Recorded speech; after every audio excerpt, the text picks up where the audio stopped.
Alors, après les témoignages de Marie-Noël et d'Alain, qui nous ont remis au cœur du thème de cette journée sur quel travail pour les plus exclus, et le témoignage de Georges Tabaqui, donc sur une expérience qui a bien à comprendre dans son contexte, l'Italie ce n'est pas la France, les dispositifs réglementaires et légaux ne sont pas les mêmes, mais ce pourquoi on lui a fait cette invitation, c'est parce qu'on pourrait s'inspirer, et je pense là aux questions qui se sont fait jour ce matin sur le fait que dans le secteur de l'IAE, au niveau des ateliers et chantiers d'insertion notamment, il y a au moins deux critères qui manquent. Le premier, c'est la durée. Les contrats sont soumis à une durée limitée, alors que le constat a été fait, et ce matin, certaines personnes ont évoqué les conclusions du rapport de l'IGAS qui fait état de 60 personnes qui ne retournent pas sur l'emploi dans le secteur marchand, personnes pour lesquelles il serait nécessaire d'avoir un petit peu plus de temps à donner au temps, selon une formule bien connue. Le deuxième critère, c'est celui de la qualité ou de l'aspect formateur de l'activité, mais aussi de sa solvabilité. Et l'expérience italienne peut être intéressante en cela, et Georges vient de nous le confirmer. Il est possible, alors il y a mis la prudence et les bémols, les limites nécessaires. Certes, la coopérative ne peut pas intégrer tous les exclus, hein, mais personne ne se trompe sur cet aspect. C'est ce pourquoi des expériences comme celle des invités au festin, celle de Solidaction, je pense aussi à celle de Toulon et bien d'autres, hein, seront toujours nécessaires, même si elles sont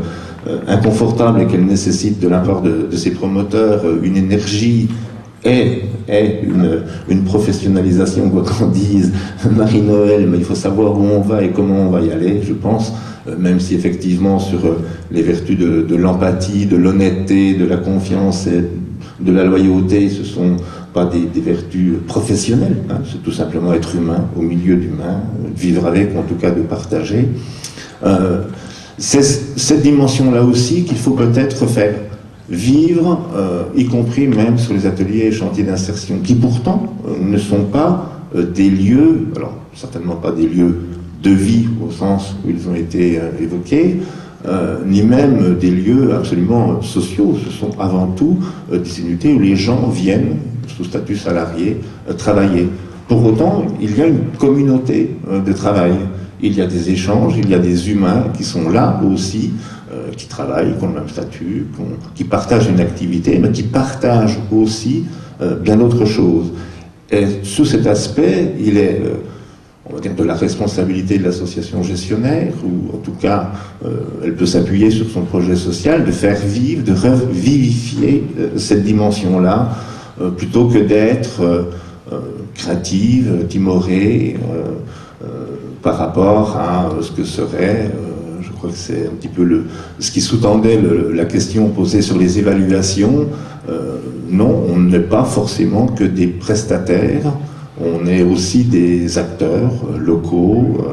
offrant un accueil et un service à une personne que l'on a aussi à considérer et à respecter dans ce qu'elle est au moment où elle vient, à la considérer a priori comme non réductible aux symptômes ou à sa problématique, à considérer aussi qu'elle est perfectible,